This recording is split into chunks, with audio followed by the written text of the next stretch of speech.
तो आपको यह जरा सा भी नहीं सोचना कि हमारा बच्चा सैनिक स्कूल में पढ़ रहा है तो उसका फ्यूचर सिक्योर है। नहीं, आपको उसके फ्यूचर के लिए प्लान करना है, सोचना है। उनके लिए डॉक्टर बनना, इंजीनियर बनना बहुत टफ है। कोई एनडीए का रिकॉर्ड नहीं चेक करते आप लोग। मुझे समझ में नहीं आता कि पेरेंट्स ये सारी चीजें चेक क्यों नहीं करते। आप अगर आपका एम है बच्चा हमारा डॉक्टर बने या इंजीनियर बने तो मैं तो डायरेक्टली बोलूंगा कि आप सैनिक स्कूल में अगर आपका बच्चा पढ़ रहा है तो वहां से घर ले आइए। जय हिंद पेरेंट्स, आज का वीडियो बहुत इंपॉर्टेंट होने वाला है। आज हम जानेंगे सैनिक स्कूल की असली सच्चाई। पेरेंट्स को यह वीडियो कंप्लीटली देखना है।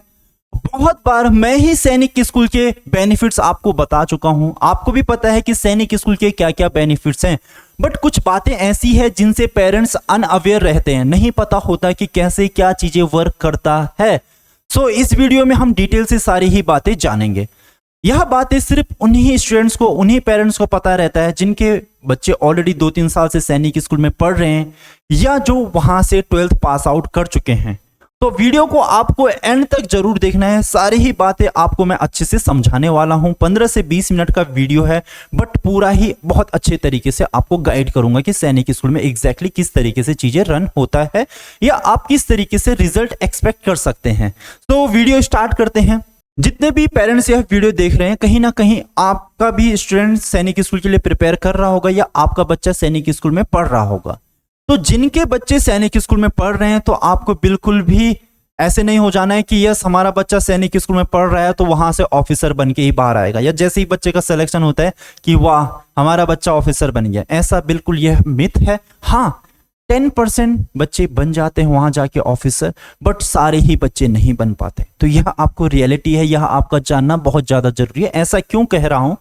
जैसे आपके बच्चे ने एडमिशन लिया, वहां पे हर साल 15 से 20 हजार बच्चे सैनिक स्कूल में एडमिशन लेते हैं। अगर 15 से 20 हजार बच्चे एडमिशन ले रहे हैं तो 15 से 20 हजार बच्चे ही यहां से 12th पास करेंगे। कुछ बच्चे हैं जो बीच में छोड़ देते हैं, बट मान के चलते हैं कि 20 हजार या 20 हजार भी नहीं, 15 हजार बच्चे यहां से 12th पास आउट करेंगे। ठीक है, अगर 15,000 स्टूडेंट यहां से 12th पास आउट कर रहे हैं तो ऑन एवरेज अगर आप देखेंगे 10 से 12%, ये मैं हाईएस्ट परसेंटेज लिख रहा हूं, ऑन एवरेज 10 से 12% स्टूडेंट ही एनडीए और नेवल एकेडमी का एग्जाम क्लियर करते हैं। फाइनल सिलेक्शन तो इससे भी कम परसेंटेज का होता है। ये return exam qualify, return exam जो होता है वो क्वालिफाई करते हैं। मान के चलेगा 8% या 7-8% फाइनल क्वालिफाई हो जाते हैं, फाइनली जिनकी जॉब लग जाती है, जो ऑफिसर बनते हैं। 8 से 10% स्टूडेंट ही यहां से आफ्टर 12th अपनी एनडीए या नेवल एकेडमी में सेलेक्ट होते हैं। 8 से 10%, मैक्सिमम लेते हैं 10%। कई स्कूल का रिकॉर्ड तो ऐसा है कि जहां से पिछले 2-3-5 सालों में 2-3-4% ही है। कईयों का तो ऐसा है कि इस साल एक भी बच्चा सेलेक्ट नहीं हुआ। तो यह सच्चाई नहीं पता होती पेरेंट्स को। एक पेरेंट्स थे, मैं आपके साथ एक बात शेयर करता हूं कि इन पेरेंट्स थे, बिहार से थे। उन्होंने मुझे कॉल किया है कि मुझे अपने बच्चे का एडमिशन कराना है ईस्ट सियांग में। एक स्कूल है सैनिक स्कूल ईस्ट सियांग। मैंने कहा जी हाँ, क्यों करवाना है आपको वहां एडमिशन? बोलो मुझे किसी भी सैनिक स्कूल में एडमिशन कराना है, वहां जाके मेरा बच्चा बहुत अच्छे से पढ़ेगा, ऑफिसर बन जाएगा। मैंने कहा क्या गारंटी है?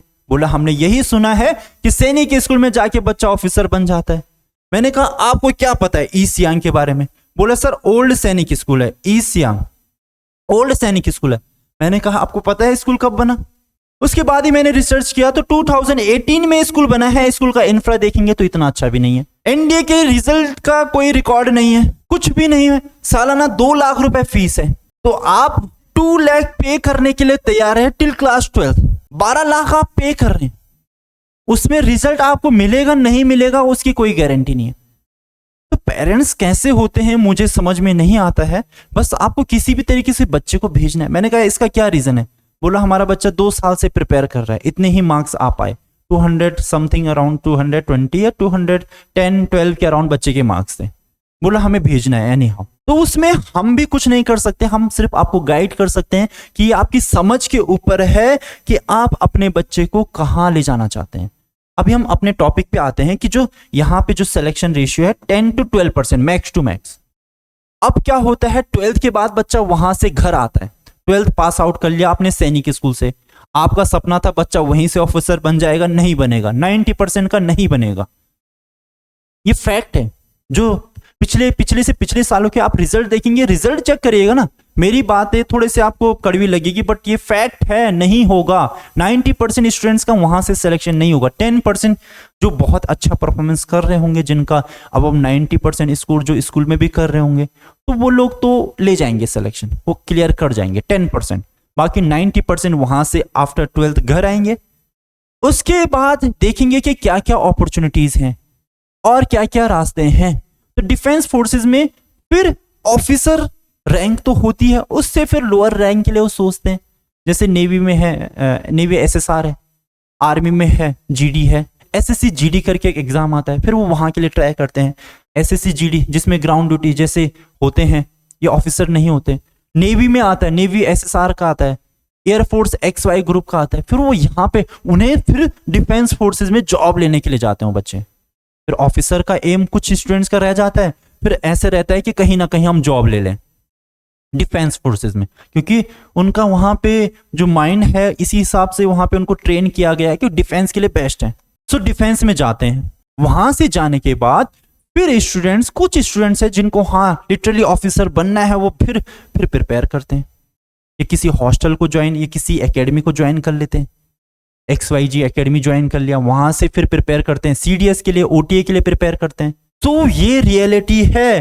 फाइनली अगर मैं बात करूं कि 20 to 25%, ये भी मैंने मैक्सिमम ले रखा है, जो सैनिक स्कूल में जो बच्चे पढ़ते हैं, 20 से 25% जो यहां से अगर ऑफिसर बोले तो 15% ऑफिसर बनते हैं, 10% डिफेंस फोर्सेस को ज्वाइन कर लेते हैं एज जवान।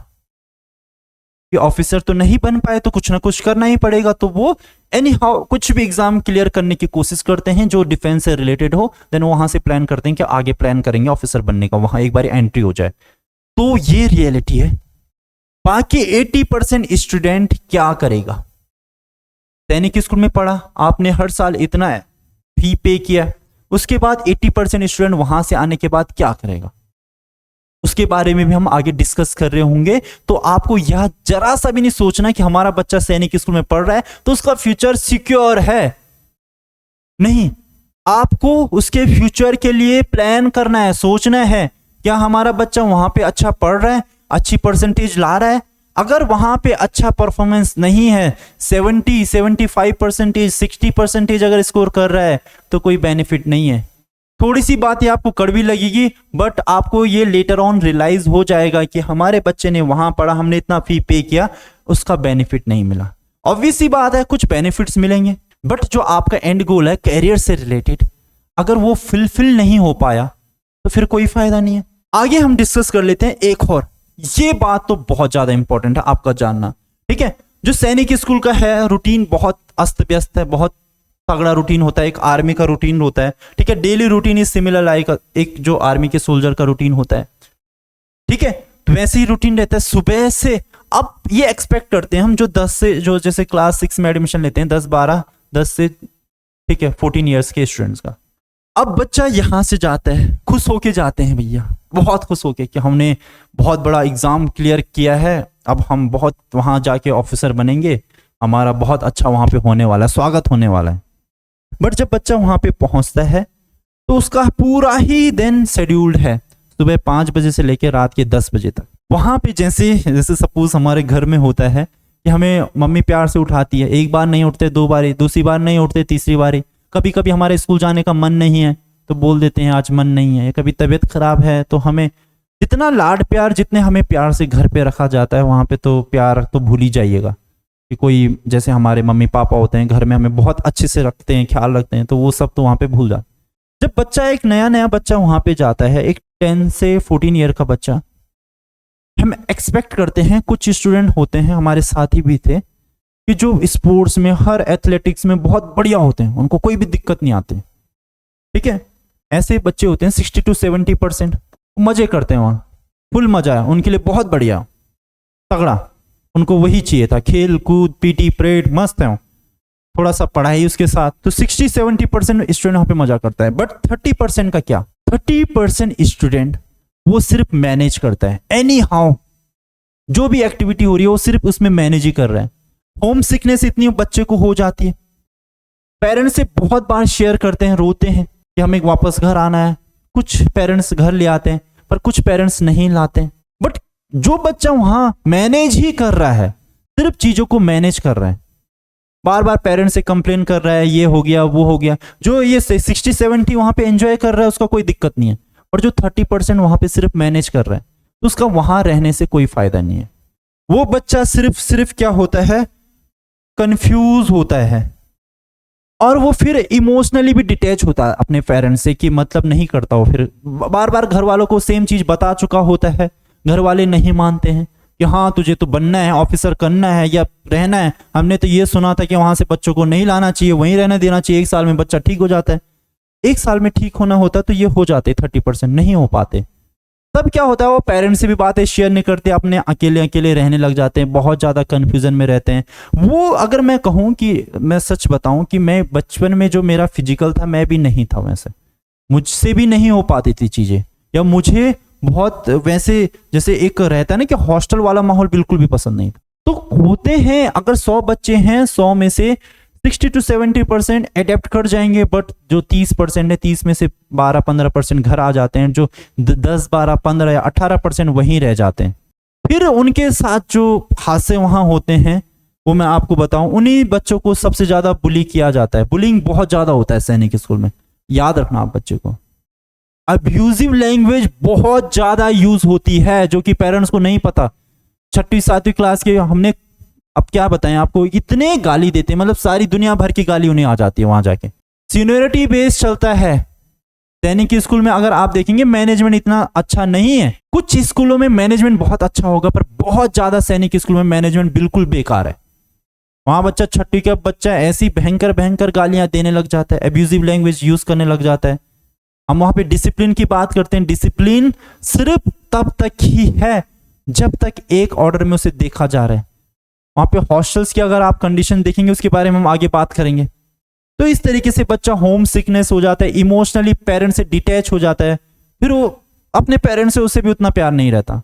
अब वो कंफ्यूज है, स्ट्रेस उसके अंदर इतना भर चुका है कि वो मतलब वहां से निकलने के लिए तैयार है।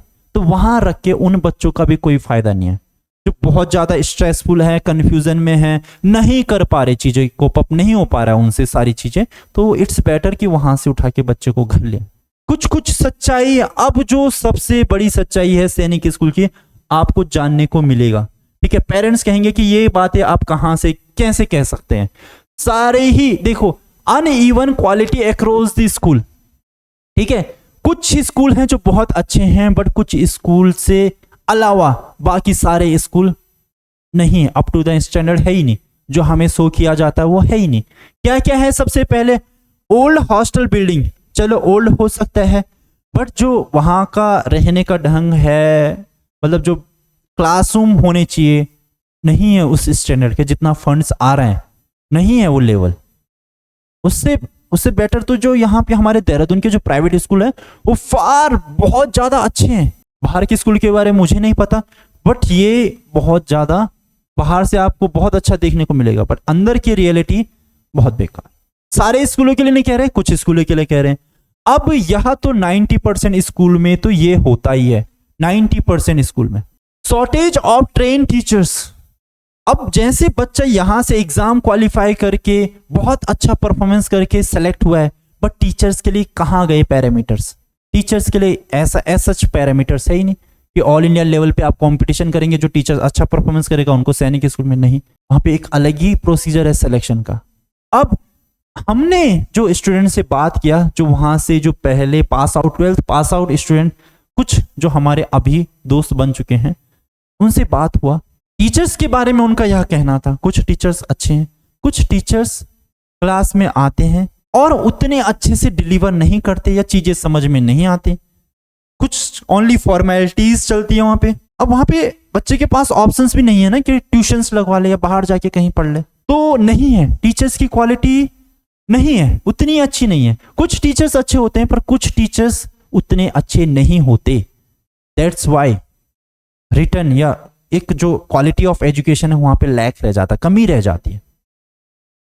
नेक्स्ट, लैब्स, कंप्यूटर लैब्स उतने अपग्रेडेड नहीं है, या प्रॉपर क्लासेस भी नहीं चल रही कंप्यूटर, या लैब्स भी जो केमिस्ट्री लैब, आपके फिजिक्स लैब्स, लैब्स का हाल बेहाल है। लाइब्रेरीज अच्छी होती है, ये ठीक है, अच्छा है। स्पोर्ट्स फैसिलिटीज कई स्कूलों की बहुत अच्छी है, बहुत एक्सलेंट, बट वही सेम 60-70% स्कूल की नहीं है फैसिलिटीज उतनी अच्छी। तो ये चीजें, ये ड्रॉबैक है सैनिक स्कूल के। अब जो सबसे इंपॉर्टेंट ड्रॉबैक है वो आपको यहां से आते हैं, ठीक है। अब क्या होता है, बहुत ही नैरो तरीके से, एक नैरोली मैं बोलूंगा, सिर्फ एनडीए पे फोकस किया जा रहा है, ठीक है। किस पे फोकस किया जा रहा है? एनडीए पर। एनडीए में कितना ही परसेंट, 10% या 12% बच्चा सेलेक्ट हो रहा है। बाकी यहां पे 85% स्टूडेंट क्या करेंगे लाइफ में? उन्होंने तो सिर्फ पीटी परेड किया है, बहुत अच्छे से स्पोर्ट्स खेले हैं, उनके लिए like a NEET IIT opportunity खत्म सी हो जाती है। या वहां से आके ड्रॉप लेंगे, फिर प्रिपेयर करेंगे, फिर बहुत मुश्किल हो जाता है उनके लिए। डॉक्टर बनना, इंजीनियर बनना बहुत टफ है, बिकॉज वहां पे जो माहौल था और इन सब एग्जाम को क्लियर करने के लिए जो एजुकेशन, जो क्वालिटी ऑफ एजुकेशन वो चाहिए होता है, वो थोड़ा कम ही रहता है। कुछ केसेस होते हैं जो एक्सेप्शनल केसेस होते हैं कि हाँ, वहां से एक आधा बच्चे ने साल में आईआईटी निकाल लिया या नीट का एग्जाम क्लियर कर लिया बहुत अच्छे मार्क्स से। फ्यूचर ऑप्शंस लिमिटेड हो जाते हैं। अब फ्यूचर ऑप्शन आपके लिमिटेड हो गए हैं तो आपको ना वहां या कोडिंग या एआई या कुछ ऐसे स्किल आपने सीखे तो आपके पास एक लिमिटेड फ्यूचर ऑप्शंस रहते हैं। तो ये सबसे बड़ा ड्रॉप है। वहां पे सिर्फ प्रिपेयर करते हैं डिफेंस फोर्सेस ऑफिसर बनने के लिए, बट बन भी तो कितने पा रहे हैं? 10-15%। बाकी 85%, अगर 100 बच्चे सैनिक स्कूल में गए हैं, हम ऑन एवरेज सारे स्कूलों की बात कर रहे हैं, तो 10 बच्चा बनेगा। 10 चलो 15 मान लिया, तो 85 बच्चा क्या करेगा? इसने तो अच्छे से कोडिंग भी नहीं सीखा है, इसको कंप्यूटर्स एआई वगैरह का कुछ भी नॉलेज नहीं है, बाहर का क्या बिजनेस किस तरीके से होता है। तो वहां से आने के बाद इनको अपनी, जब 12th पास करने के बाद आते हैं तो इनको बहुत एफर्ट डालने पड़ते हैं, तब जाके कुछ बच्चे कर पाते हैं।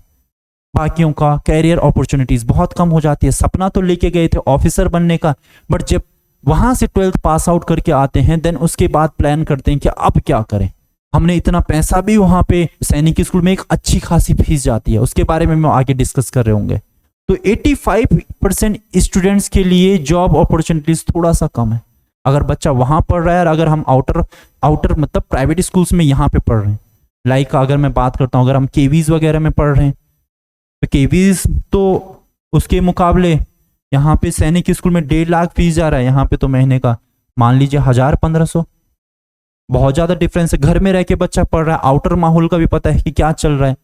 यहाँ पे भी बहुत अच्छे लेवल के स्पोर्ट्स होते हैं और जो अदर करिकुलम है यहाँ पे इनसे अच्छा करिकुलम फॉलो होता है स्टडीज का बात करें तो हम। तो ये चीजें हैं जो सैनिक स्कूल के ड्रॉबैक्स हैं, ठीक है। कैरियर अपॉर्चुनिटीज कम रहता है।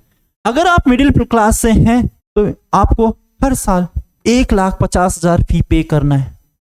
अगर आप इतना फी पे कर रहे हैं, फॉर मैनी मिडिल क्लास और जो गांव देहात में जो फैमिलीज रहती हैं उनके लिए बहुत ज्यादा एक्सपेंसिव है। 1.5 लाख आप फीस पे कर रहे हैं। कई स्कूलों में 180 तक भी है। आई नो स्कॉलरशिप मिलता है, बट आप ये भी तो देखिए और खर्चे भी तो रहते हैं, बहुत सारे एक्सपेंसेस रहता है। स्टूडेंट्स कई बार घर आता है, पेरेंट्स छोड़ने जाते हैं, बहुत सारे एक्सपेंसेस रहते हैं। ऑन एवरेज 2 लाख तक पहुंच जाता है हर साल। अगर 6 से बच्चा पढ़ रहा है 12 तक, तो 12 लाख बच्चे पे खर्च हो रहे हैं। उसका आउटकम क्या निकल रहा है? ओनली, अगर मैं आपको बोलूं कि क्लास 6 से लेके आप मुझे अपने बच्चे का 2 लाख पर हर साल पे करिएगा। अब मैं उसके सिलेक्शन के चांसेस 10% देता हूं, किसके 10% चांसेस है एनडीए में, तो क्या आप मेरे पास भेजेंगे? सर लाइफ की और भी तो चीजें हैं जो बच्चा वहां सीखता है। डिसिप्लिन, यस डिसिप्लिन सिखाया जा सकता है माहौल में, बट जो अंदर की बात है वो बहुत कम पेरेंट्स को पता है कि सिर्फ वो बाहर का डिसिप्लिन है जो आपको दिख रहा है।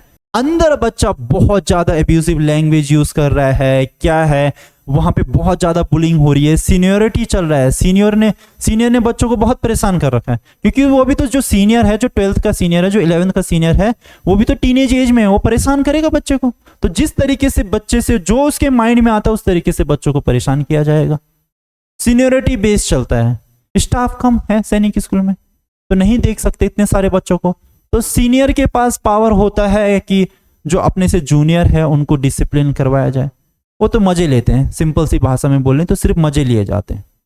फिर अगर हमारे ऊपर बुलिंग हुई गई है, जिस दिन हम सीनियर होंगे तो हम भी अपने नीचे वालों को बुली करेंगे, परेशान बहुत करते हैं। कुछ बेनिफिट्स हैं, फिजिकल स्टैंडर्ड बहुत अच्छा हो जाता है आपका, रनिंग वगैरह अच्छी, पीटी पीरियड में आप बहुत अच्छे बन जाते हैं। बट क्या उससे आपका कैरियर है जो पीटी पीरियड से कैरियर बन पाएगा? पढ़ाई का स्टैंडर्ड मैं तो बहुत बार डिस्कस कर रहा हूँ, हमारे देहरादून में पढ़ाई का स्टैंडर्ड 2 टाइम्स बेटर है सैनिक स्कूल से। कितना परसेंट स्टूडेंट 90% अब वहां से स्कोर कर रहे हैं क्लास 10 12th में। 10th में तो कर भी देते हैं, 12th में बहुत परसेंटेज रेशियो कम हो जाता है। जो 12th में 95 या 95 से अब स्कोर कर रहे होंगे, कम हो जाता है। उसका ये भी रीजन है कि वहां पे जो दिन का जो जिनका जो पूरा रूटीन है सेट है, उसमें ज्यादा टाइम आपका फिटनेस पे, आपका और चीजें भी हैं उसमें जाता है। बट रिजल्ट के बेसिस पे देखा जाए, 10 12th के रिजल्ट पे, एनडीए के बेसिस पे, तो उतना जितना हमने हाइप क्रिएट किया गया है उतना सैनिक स्कूल नहीं। ये रियलिटी है। इतना हम फी पे कर रहे हैं मिडिल क्लास के लिए, हर साल 1.5 लाख 2 लाख फी के पे करना बहुत मुश्किल है, एक्सपेंसिव है। ये वाला पॉइंट सबसे ज्यादा इंपॉर्टेंट है। सैनिक स्कूल पुअर एनडीए रिजल्ट्स, कुछ स्कूल 2-3 स्कूल हैं जो बहुत अच्छा दे रहे हैं, बाकी स्कूलों में तो बहुत 0 सन्नाटा है कुछ टाइम से। फंड्स मिनिस्ट्री ऑफ डिफेंस की तरफ से बहुत सफिशिएंट, बहुत अच्छा फंड्स आता है, उसका सही तरीके से यूटिलाइजेशन नहीं होता। सबसे इंपॉर्टेंट पॉइंट मुझे ये लगता है लैक ऑफ अकाउंटेबिलिटी, जिम्मेदारी कि हाँ आफ्टर 12th हम बच्चे को स्किलफुल करेंगे या कुछ उसके ऊपर कुछ और कार्य किया जाए, या बच्चे को 12th के बाद भी देखा जाए कि हाँ उसके ऊपर हम उसके लिए स्किल प्रोग्राम चलाएंगे, या हम बच्चे को ये वाला पूरा ही कोर्सेज करवा के देंगे, वो नहीं है। हाँ, लैक ऑफ अकाउंटेबिलिटी जो दिखता है यहाँ पे क्या है, this shows the system has the management and monitoring problem. Management की प्रॉब्लम तो है ही, इसकी भी प्रॉब्लम है, मॉनिटरिंग बहुत अच्छे से नहीं होता। क्योंकि आई नो भारत से बहुत अच्छा पढ़ने वाला बच्चा वहां जा रहा है, एक क्रीम को वहां पे लिया जा रहा है। जो बच्चा 300 में से 280 या 260 से ऊपर मार्क्स ला रहा है, वो ऑलरेडी पढ़ने में बहुत अच्छा है। अगर वो वहां भी नहीं जाता, अगर ऐसे ही प्राइवेट या जो अपनी घर पे रह के प्रिपरेशन करता है, तो इसके चांसेस कहीं ना कहीं 50 to 60% है एनडीए में सिलेक्शन होने के। अगर अच्छे माहौल में रहा, अच्छा फ्रेंड सर्कल रहा, तो ये क्लियर कर जाएगा बाहर रह के भी। तो क्या ही बेनिफिट मिल रहे हैं सैनिक स्कूल में जाके, या कुछ एक्सेप्शनल चेंज आ जाए वो भी देखने को नहीं मिलेगा। अगला पॉइंट है quality is inconsistent. Some school science कम, बहुत कुछ स्कूल बहुत अच्छा रिजल्ट दे रहे हैं, सैनिक स्कूल घोड़ा खाल कुंजपुरा अच्छा रिजल्ट देते हैं, पर कुछ स्कूलों के नाम मैं नहीं लूंगा जिन्होंने बहुत टाइम से कुछ भी रिजल्ट नहीं दिया है। बस सैनिक स्कूल के टैग से ही वहां पे स्टूडेंट्स, सैनिक स्कूल के टैग से वहां पे स्टूडेंट एडमिशन ले रहे हैं। कोई एनडीए का रिकॉर्ड नहीं चेक करते आप लोग। मुझे समझ में नहीं आता कि पेरेंट्स ये सारी चीजें चेक क्यों नहीं करते, आप एनडीए का रिकॉर्ड चेक क्यों नहीं करते। तो ये सारी जानकारी थी जो मुझे आपको देना था। आई होप आप सारी ही बातें समझ गए होंगे। तो यहाँ पे हम इस वीडियो का कंक्लूजन ये निकलता है कि अगर आप बच्चे को प्रिपेयर करा रहे हैं तो बहुत अच्छी बात है। आपका बच्चा सैनिक स्कूल में जाता है तो वो भी अच्छी बात है, बट आपको अपने बच्चे का कैरियर आपको प्लान करना है उसके साथ साथ कि बच्चे का हमारा वहां पे पढ़ रहा है तो क्लास 6 में कितना परसेंटेज आ रहा है, ये बच्चा कहीं कुछ गलत लैंग्वेज यूज तो नहीं कर रहा, क्या उसका फ्रेंड सर्कल है वो, या वहां पे कुछ गलत फ्रेंड सर्कल तो नहीं बन चुका है बच्चे का। आपने भेजा फायदे के लिए, फिर हो जाएगा बहुत बड़ा नुकसान। वहां से हॉस्टल्स में आप देखेंगे कि किस तरीके से माहौल है, किस तरीके से बच्चा वहां पे रह रहा है, क्या सीनियरिटी बेस चल रहा है, बहुत सारी चीजें हैं जो पेरेंट्स को नहीं पता, वो जानना बहुत ज्यादा जरूरी है। और आपने देख लिया 10 से 15% ही चांसेस हैं बनने का। 100 बच्चे पढ़ रहे हैं तो जो अच्छे हैं क्रीम लेयर 10-12 वो सिलेक्ट हो जाएंगे, बाकी सारे ही रिटर्न घर आएंगे। तो उनके लिए कैरियर ऑप्शंस आपने प्लान करना है कि हाँ हमने अपने बच्चे के लिए ये कैरियर प्लान कर रखा है। ऐसे नहीं कि अब बच्चा चले गया सैनिक स्कूल में बस छुट्टी, हम बच्चा ऑफिसर बन के आएगा, नहीं। आपने अपने बच्चे के लिए कैरियर प्लान करना है। यही एज होता है 7, 6, 7, 8, 9, 10 तक आप प्लानिंग कर सकते हैं। उसके बाद फिर बच्चा अपने आप प्लान करता है। अगर आपका एम है बच्चा हमारा डॉक्टर बने या इंजीनियर बने, तो मैं तो डायरेक्टली बोलूंगा कि आप सैनिक स्कूल में अगर आपका बच्चा पढ़ रहा है तो वहां से घर ले आइए, बहुत मुश्किल है। हाँ, अगर आर्म फोर्सेस में, डिफेंस फोर्सेस में जाना चाहता है तो है, चांसेस हैं, पर उसकी पढ़ाई कंसिस्टेंसी, उसकी डिसिप्लिन पे आपको ध्यान रखना पड़ेगा। वहां पे इतने अच्छे वे में मॉनिटरिंग नहीं हो रही है, आपको ऑनेस्टली बताऊं। बस पीटी परेड एक्सरसाइज वगैरह बहुत सही चल रहा है, और जो एजुकेशन का क्वालिटी है वो उतना अच्छा नहीं है। कुछ स्कूलों में अच्छा है, मैं बार बार बोल रहा हूं, बट 60 to 70-80% स्कूलों में उतना अच्छा नहीं है। कुछ स्कूल तो अभी स्टैब्लिश हो रहे हैं, बन रहे हैं, मतलब साथ साथ एडमिशन भी ले रही है। न्यू सैनिक स्कूल में तो स्कूल भी बन रहा है, बहुत अच्छा इंफ्रा भी बन रहा है, बट चल ही रही है क्लासेस। अब कैसे क्या चल रहा है वो भगवान ही जाने, आगे रिजल्ट पता चलेगा कि एनडीए का रिजल्ट कैसे रहता है। हाँ, न्यू सैनिक स्कूल भी एनडीए में बहुत अच्छा रिजल्ट प्रोड्यूस कर सकते हैं, क्योंकि नए हैं, उन्हें भी अपना रिजल्ट शो करना है। बट ये सारी ही बातें आपको अपने हिसाब से सोचना है कि हमारा बच्चा कहाँ जा रहा है, क्या परफॉर्मेंस है। कुछ बच्चों ने अभी एडमिशन लिया होगा, आपको वो भी चीज नोटिस करना है कि हमारा बच्चा वहाँ कंफ्यूज तो नहीं है, ठीक है, उसे ऐसे तो नहीं लग रहा है कि वहाँ कोई भी सपोर्ट के लिए नहीं है। वरना क्या हो जाता है, बच्चा डिस्ट्रेस हो जाएगा, तो मतलब फिर माइंड उसका सही से चलेगा नहीं, कोई फायदा नहीं है फिर। तो आपको वो भी चीज देखना है कि बच्चा हमारा क्या सही में डिस्टर्ब है, क्या वहां पे बहुत ज्यादा बुलिंग तो नहीं हो रहा है उसका, बहुत परेशान हो जाते हैं बच्चे वहां पे। तो आपको वो जानकारी होना बहुत ज्यादा जरूरी है। तो आई होप आपको सैनिक स्कूल के बारे में जितने भी ये पॉइंट्स हैं, सैनिक स्कूल के ड्रॉबैक्स, वो मैंने आपको बताए। अगर आपको वीडियो अच्छा लगा तो वीडियो को लाइक जरूर कर देना, और जितने भी स्टूडेंट्स प्रिपेयर कर रहे हैं या जो पेरेंट्स तैयारी करवा रहे हैं या जिनके बच्चे वहां पे पढ़ रहे हैं, तो यह वीडियो उनके साथ शेयर कर देना। Thank you so much. जय हिंद, जय भारत।